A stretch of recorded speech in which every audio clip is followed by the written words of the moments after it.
जी हाँ दोस्तों, क्योंकि आज जो आप सुनने वाले हैं वो सिर्फ राजनीति नहीं, एक सत्ता जो केंद्र में है उसमें भूचाल आने वाला।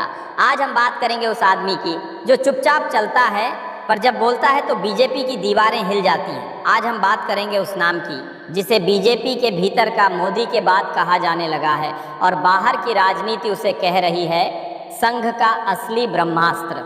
नाम है नितिन गडकरी। लेकिन सवाल ये है, क्या वाकई में बीजेपी का पीएम फेस बदलने वाला है? क्या नरेंद्र मोदी का युग अब अंतिम अध्याय में है या फिर ये सब सिर्फ पॉलिटिकल ड्रामा है जिससे जनता की सोच को मोड़ा जा सके? दोस्तों, गडकरी कोई मामूली नेता नहीं है। वो सत्ता में हैं पर सत्ता के विरोध में बोलते हैं। वो मंत्री हैं पर बयान ऐसा देते हैं जैसे विपक्ष के पोस्टर बॉय हों। आज जब बीजेपी विकास, विश्व गुरु और विजन 2047 की बात कर रही है तो गडकरी कहते हैं गरीब बढ़ रहे हैं। जब मोदी कहते हैं हमने भ्रष्टाचार मिटा दिया तो गडकरी कहते हैं सिस्टम में ही गड़बड़ी है, कोर्ट में केस लगाओ सरकार पर। आप बताइए, क्या ये महज संयोग है या बीजेपी की छत के नीचे ही एक नई बिल्डिंग खड़ी की जा रही है? आज का भारत सत्ता के दो चेहरों को देख रहा है। एक तरफ वो नेता जो 9 साल तक छाया रहा और दूसरी तरफ वो नेता जो अब हर दिन सवालों की रोशनी में आ रहा है। गडकरी अब सिर्फ मंत्री नहीं, संघ का अगला संकेत बन चुके हैं। और ये सब हो रहा है ठीक उस वक्त जब मोदी जी 75 साल की उम्र की दहलीज पर खड़े हैं। संघ का नियम है 75 के बाद विराम, और मोहन भागवत ने खुले मन से कह दिया नई पीढ़ी को मौका देना चाहिए। आप बताइए, क्या ये इत्तेफाक है कि गडकरी इन दिनों हर तीसरे दिन मोदी सरकार की आलोचना कर रहे हैं? क्या ये इत्तेफाक है कि कांग्रेस का विधायक गडकरी को अगला प्रधानमंत्री बता रहा है? क्या ये भी इत्तेफाक है कि बीजेपी के पोस्टरों में अब मोदी के साथ किसी और का चेहरा नहीं है? क्या बीजेपी की राजनीति अब 2 दिशाओं में बढ़ चुकी है, मोदी खेमा बनाम संघ खेमा? और ये मत भूलिए, जब राजनीति में इत्तेफाक ज्यादा हो जाएं तो समझ जाइए कि कुछ बड़ा पक रहा है। दोस्तों, ये खबर नहीं, एक चुपचाप लिखी जा रही स्क्रिप्ट है जिसका क्लाइमैक्स बहुत नजदीक है। गडकरी की जुबान अब तलवार बन चुकी है और मोदी का सन्नाटा एक तूफान के आने से पहले की खामोशी। तो क्या देश को अगला प्रधानमंत्री वो मिलेगा जो बीजेपी में होते हुए बीजेपी की ही आलोचना कर रहा है? क्या नितिन गडकरी संघ का ट्रक बनकर सत्ता की रेस में नंबर 1 आने वाले हैं? सवाल गहरे हैं, जवाब कड़वे हैं, और राजनीति की ये कहानी अब पन्ने नहीं, चेहरे बदलने वाली है। लेकिन नदी में गोता लगाने से पहले हमारे दोस्तों, क्या नितिन गडकरी देश के अगले प्रधानमंत्री बनने जा रहे हैं? मोदी के 75 साल होने से पहले जो संकेत मिल रहे हैं वह सामान्य संकेत बिल्कुल भी नहीं है। और ठीक उसी समय जब मोदी 75 साल की दहलीज पर खड़े हैं तो नितिन गडकरी की आक्रामकता किसी बड़े बदलाव की तरफ इशारा करती है।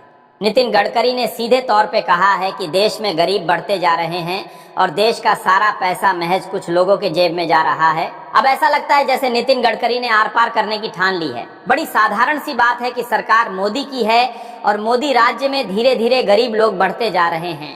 ये कहना आज की तारीख में भाजपा के भीतर किसी के लिए भी सामान्य दिखाई नहीं देता। ऐसा लगता है कि इतनी हिम्मत तो किसी में भी नहीं है। मोदी कहते हैं उन्होंने गरीबी कम कर दी, गडकरी कहते हैं कि गरीबी बढ़ रही है, तो जनता किसकी माने?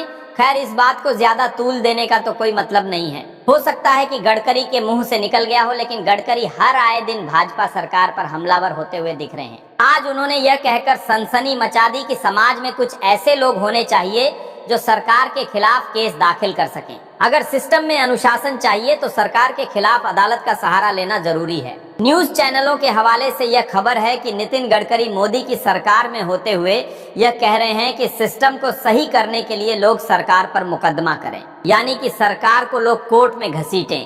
अब इस बात का नितिन गडकरी यही नहीं रुकते। जानते हैं, वह आगे कहते हैं कि सत्ता में आते ही लोग अहंकारी हो जाते हैं। अब इस देश में तानाशाही के आरोप किस पर लगते हैं और कौन सत्ता की शीर्ष कुर्सी पर बैठा है, अहंकारी कौन है, यह भी सबको मालूम है। भूतकाल की बातें बताकर मैं आपका समय बिल्कुल बर्बाद नहीं करना चाहता। भाई, बड़े बड़े काम हैं, जैसे बीजेपी को राष्ट्रीय अध्यक्ष चुनना, जैसे बिहार में मंगलसूत्र, मटन, मछली करवाना। लेकिन इस समय बड़ी अजीब सी शांति छाई हुई है। दोस्तों, नरेंद्र मोदी 5 देशों की यात्रा से वापस लौट आए, लेकिन गोदी मीडिया ने कोई बड़ा तमाशा नहीं किया। ना बताया कि देखिए शेर वापस लौट आया, ना बताया कि डंका बज रहा है, ना बताया डंका बज चुका है। सब कुछ सन्नाटे में निपट गया। क्या गोदी मीडिया को भी किसी बात के संकेत मिल गए हैं? Ghana, Trinidad and Tobago, Argentina, Brazil और नामीबिया में नरेंद्र मोदी ने ढोल तो बहुत बजाया, लेकिन गोदी मीडिया ने इस बात का डंका नहीं पीटा। दूसरी तरफ एंटी गुजरात खेमा खुलकर एक्टिव हो गया है। सिर्फ एक्टिव ही नहीं, दोस्तों खुलकर अटैकिंग भी हो गया है। देखिए, मैं एक जिम्मेदार पत्रकार हूं, इसीलिए यह तो नहीं कहूंगा कि नरेंद्र मोदी को हटाकर संघ गडकरी या किसी और को प्रधानमंत्री बनाने जा रहा है, लेकिन यह जरूर कहूंगा कि संघ ने मोदी को खुद हट जाने के संकेत तो दे ही दिए हैं। मोहन भागवत ने तो यहाँ तक कह दिया है कि 75 साल के बाद किसी और को आगे आने का मौका देना चाहिए। दोस्तों, मोदी इसी सितंबर में यानी लगभग 2 महीने के भीतर 75 साल के हो जाएंगे। सिर्फ संघ इस बात को कहता तो यह नैतिकता के उस तराजू में तोल दी जाती जिस तराजू का गुजरात लॉबी के लिए कोई मोल नहीं होता। लेकिन निशिकांत दुबे मोदी और शाह का बचाव करते देखे जा रहे हैं।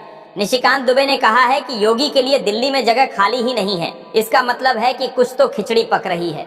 और ऊपर से इसी बीच नितिन गडकरी का अचानक से अग्रेसिव हो जाना, अपनी ही सरकार को कटघरे में खड़ा कर देना। मोदी ने गरीबी कम करने को अपनी उपलब्धि बताया, लेकिन गडकरी मोदी के दावों की पोल खोल रहे हैं। तो दोस्तों, सवाल ये नहीं है कि नितिन गडकरी ने क्या कहा, सवाल ये है कि कब कहा, किसके खिलाफ कहा और क्यों अब कहा। क्या ये वक्त वही है जब कुर्सी के नीचे से कालीन खींच लिया गया है? क्या 75 की उम्र मोदी के लिए सिर्फ आंकड़ा नहीं, सत्ता से विदाई की चिट्ठी है? क्या नितिन गडकरी अब संघ की तरफ से साइलेंट प्रोजेक्ट बन चुके हैं? क्या बीजेपी के भीतर ही मोदी विरोधी हवा बह रही है, जो अभी सिर्फ फुसफुसाहट है पर जल्द ही तूफान बन जाएगी? जो मंत्री कभी चुपचाप सड़क बनाते थे, वो आज कह रहे हैं गरीब बढ़ रहे हैं, अहंकारी सत्ता को कोर्ट में घसीटो। क्यों, किस हिम्मत से और किस इशारे पर? क्या संघ अब गडकरी को आगे करके मोदी को खुद से पीछे करना चाहता है, या फिर ये वही राजनीतिक हत्या है जो लोकतंत्र में बिना खून बहाए होती है? क्यों मोदी अब उतने आक्रामक नहीं दिख रहे जितना 2014 में थे? क्यों रैलियों के पोस्टर अब भी उन्हीं के हैं, लेकिन नजरें गडकरी पर टिक रही हैं? क्यों गोदी मीडिया अब शेर लौट आया कहने से डर रही है? क्यों डंका नहीं बज रहा? कहीं ऐसा तो नहीं कि डंका अब किसी और के नाम का तैयार हो रहा है? क्या दिल्ली में अब गुजरात मॉडल की जगह नागपुर मॉडल लागू होगा? क्या अडानी अंबानी अब बैलेंस बना रहे हैं क्योंकि हवा का रुख बदलता दिख रहा है?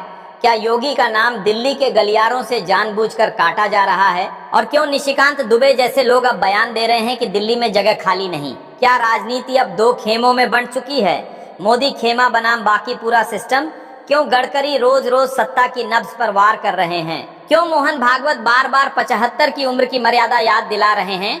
क्या ये इशारा है कि समय पूरा हो गया है, अब विदा लेने की तैयारी करो? और सबसे बड़ा सवाल, क्या प्रधानमंत्री मोदी खुद सत्ता छोड़ेंगे या उन्हें सत्ता से छोड़ा जाएगा? क्या जनता अब भी नमो नमो में विश्वास रखती है या अब बहुत हो गया कहने लगी है? क्या 2025 से पहले भारत को नया प्रधानमंत्री मिल सकता है? क्या गडकरी वही ट्रक हैं जो चुपचाप चले भी और सब कुछ रौंदते भी जाएं? क्या विपक्ष भी इस अंदरूनी युद्ध का तमाशबीन नहीं बल्कि रणनीतिक लाभार्थी है? क्या संघ, बीजेपी और जनता तीनों अलग अलग दिशा में खड़े हैं? क्या ये महज बयानबाजी है या अगली सत्ता के लिए जमीनी स्क्रिप्ट तैयार हो चुकी है? क्या मोदी को रोकने के लिए अब मोदी के ही लोग मैदान में उतर रहे हैं? और अगर ऐसा है तो याद रखिए, बदलाव धीरे आता है, लेकिन जब आता है तो सब कुछ बदल देता है। 2049 में नतीजे सिर्फ विपक्ष तय नहीं करेगा, बल्कि बीजेपी के भीतर का घमासान ही असली फैसला देगा।